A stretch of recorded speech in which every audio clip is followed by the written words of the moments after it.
ठीकरिया नेताजी, भाई अंगद जी, नरेंद्र मेहरा जी और उपस्थित सरपंच भाई भरोसी मीणा जी, सरपंच ग्राम पंचायत न्यालपुरा एवं उपस्थित बुजुर्गों, माताएं, बहनों और मेरे दोस्तों, आज देश बाबा साहब अम्बेडकर की 132वीं जयंती मना रहा है।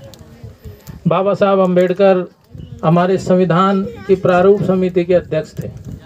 उस समय देश जब आज़ाद हो गया तब 7 सदस्यों की एक प्रारूप समिति बनी थी कि ये 7 सदस्यों की प्रारूप समिति देश के संविधान का निर्माण करेगी जिससे देश चल सके।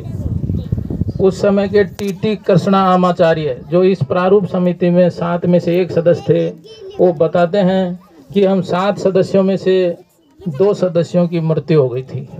हम 5 सदस्य बचे थे जिनमें 2 सदस्य अमेरिका चले गए और 1 सदस्य तो कभी कभार ही दिल्ली आते थे। ऐसी विपरीत परिस्थितियों में बाबा साहब अम्बेडकर ने 2 वर्ष 11 माह और 18 दिन में विभिन्न देशों में घूम के विभिन्न लोगों का अध्ययन करके और इस संविधान का निर्माण किया था जिससे देश आज भी अपना चल रहा है।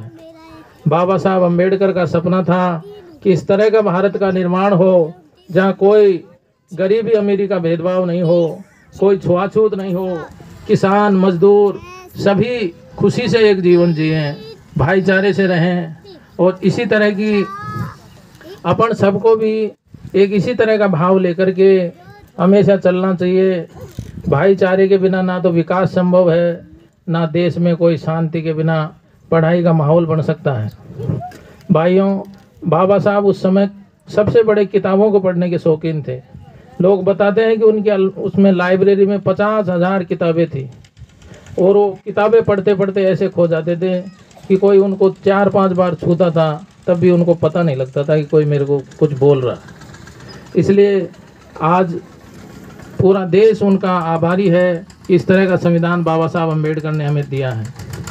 यहाँ इस समारोह में आए हुए सभी का मैं आपका आभार व्यक्त करता हूँ और आप सभी से मेरी विनती है कि इसी तरह सभी जगह अपने अपने स्थानों पर बाबा साहब अम्बेडकर की हमेशा जयंती मनाएं।